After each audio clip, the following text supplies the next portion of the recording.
Petróleo sin reservas, con el ingeniero Rafael Gallegos. Viernes Negro 1983. Origen del chavismo.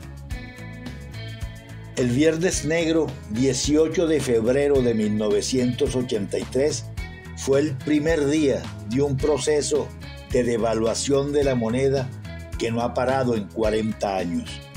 Un hito en la ruta del colapso de Venezuela.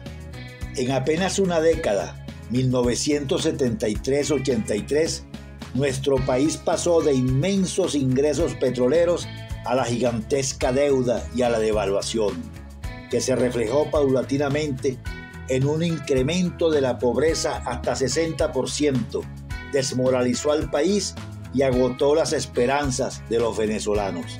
La consecuencia del Viernes Negro en el mediano plazo fue el surgimiento de Chávez como el nuevo Mesías. De más está decir que resultó un falso profeta.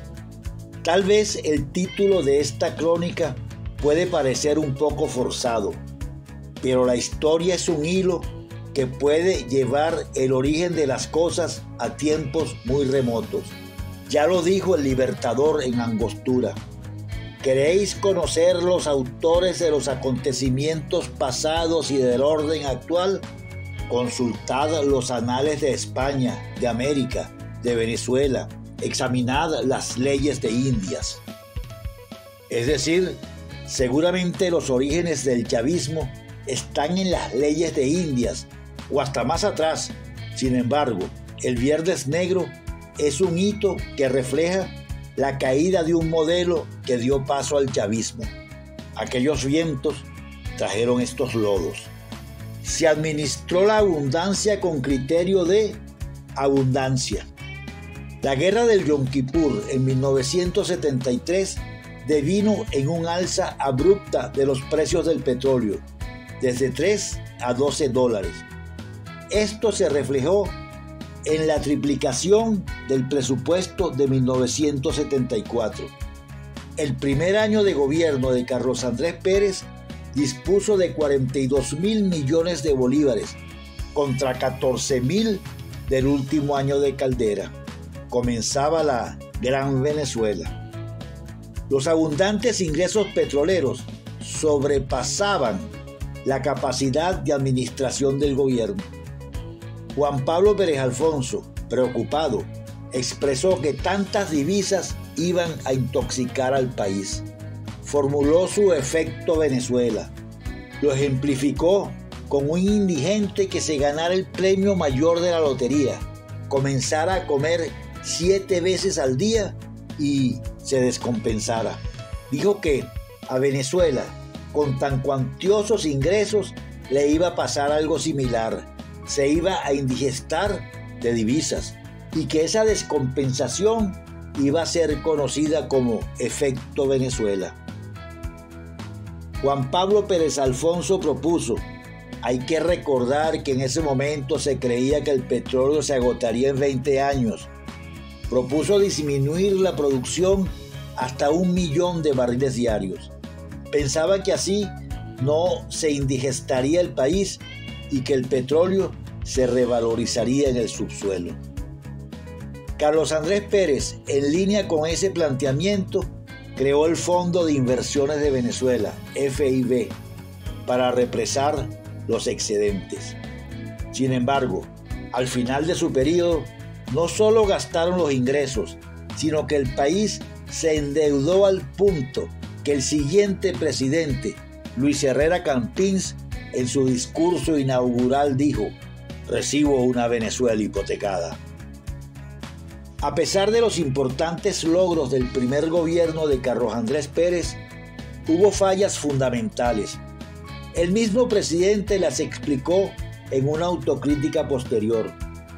No tuvimos el valor de devaluar la moneda, protegimos demasiado a la economía y le dimos mucha primacía al Estado. Podríamos agregar nosotros que la burocracia se multiplicó por 2. El gasto público se incrementó significativamente. Las importaciones fueron gigantescas y el gobierno se arropó más allá de la cobija. Paralelamente, emergió la tribu Tabarato, que se reflejó en venezolanos viajando por el mundo, gastando divisas como si fueran suecos o norteamericanos. A veces nos confundían con jeques árabes. Está barato, dame dos. Durante el gobierno de Luis Herrera Campins se generó una gigantesca fuga de divisas que el gobierno estimulaba para enfriar, entre comillas, la economía. Y era acelerada porque los que sabían finanzas vislumbraban que tarde o temprano habría devaluación. El 18 de febrero de 1983, al problema de la cuantiosa deuda, se agregaba que buena parte de ella se vencía a corto plazo. Las cuentas no daban.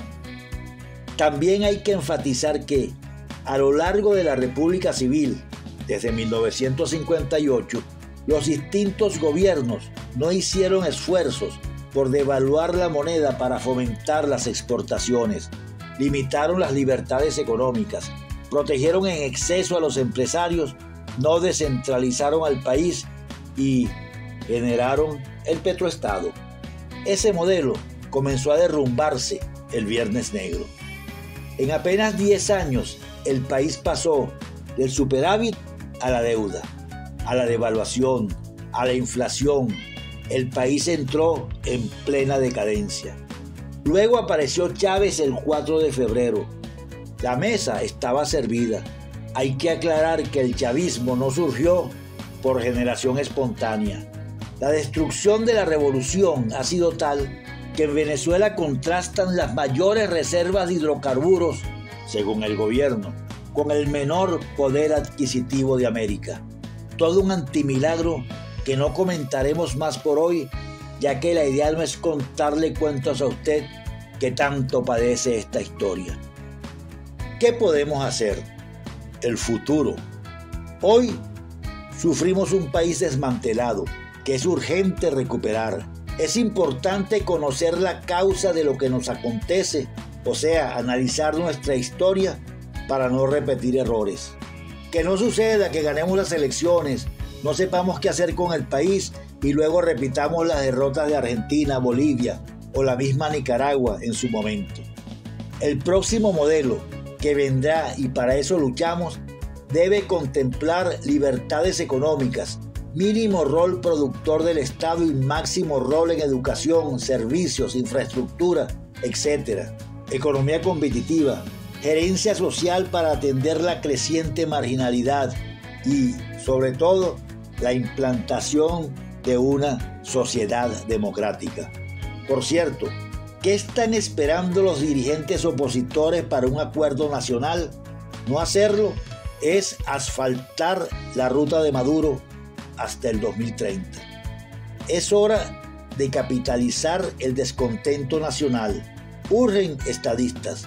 Postdata, ciudadanía para la democracia. El modelo de país debe asumir la educación como un aspecto fundamental para aprender a vivir en democracia. Luis Alberto Machado dijo en una ocasión: la educación no es nuestro principal problema, sino el único problema. Tendría razón. Educación intensiva para la democracia, porque como también expresó el Libertador, la libertad, dice Rousseau, es un alimento suculento, pero de difícil digestión. Nuestros débiles conciudadanos tendrán que... Punto suspensivo. Cierro la cita. Es decir, hay que promover las capacidades ciudadanas de los venezolanos para que podamos digerir la democracia. Fabricar ciudadanos, como promueve el excelente libro del admirado Gustavo Coronel. Es claro, sin ciudadanos no hay democracia. Esto fue Petróleo sin Reservas, con el ingeniero Rafael Gallegos.